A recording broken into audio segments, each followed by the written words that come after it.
Well, I mainly got involved with Global Kids because I wanted to learn more. I felt like there was more to learn than just what's going on in Brooklyn. I felt as if what's going on in Brooklyn somehow, some ways sort of intertwined with what's going on in Haiti or the struggle that's going on in the Congo or in Darfur.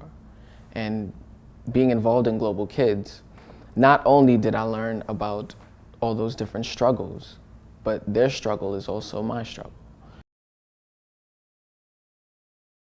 So being in a space like Global Kids, where even if we didn't have a Facebook page or an Instagram or a Twitter, but because the young people were out there doing it, and not only were we learning, but we were also teaching, is just as important as someone who would get it off, Wikipedia or Facebook. I tell people all the time, Global Kids helped me find my inner genius, right? So because of Global Kids, I feel I've gained this power of not being afraid to speak in front of people, especially people I don't know, just being in different spaces, different environments, where I can talk about an issue that I'm really passionate about and be fearless. And that's something that Global Kids definitely instilled in me, a sense of fearlessness, to go out and take whatever we deserve, we meaning young people, and that's, our basic human right. Like our parents, our aunts, grandparents, they have to pass that torch somewhere. And it all depends on the young person, whether they want to learn about it. Now, it's one thing learning about it. Now, what do you do when you have that knowledge? And Global Kids definitely instills that in the young people. Okay, so now you have the knowledge, let's go out and let's make it happen.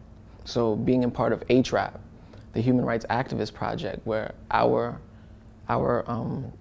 campaign issue was the school to prison pipeline, going around in Eastern Parkway, around our community and handing out surveys, interviewing people of all walks of life about this critical issue that affects young people. Because education should be a tool to help young people progress.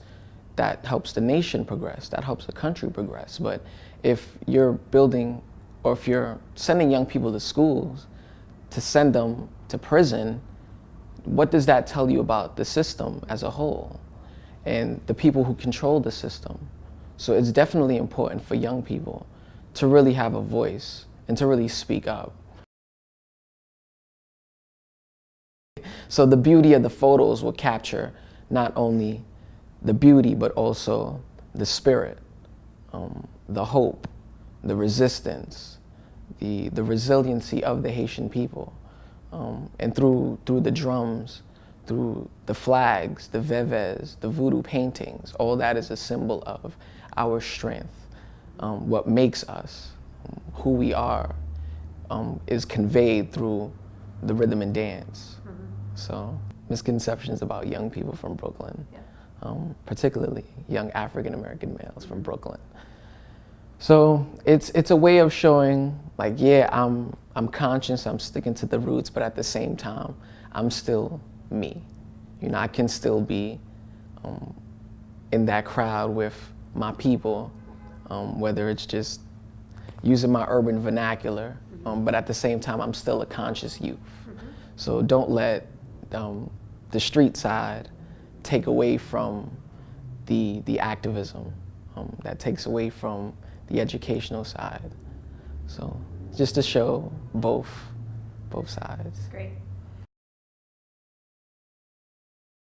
To sum up who I am a Brooklyn-born voodoo child from Haiti who has found his voice and is using his voice as a tool for inner peace and ultimately for global peace.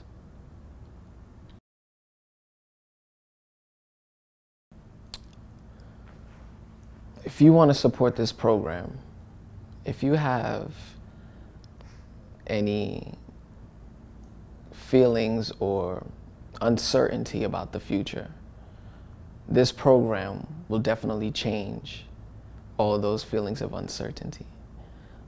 Global Kids will definitely change the way you view not only your future, but also the future of this country.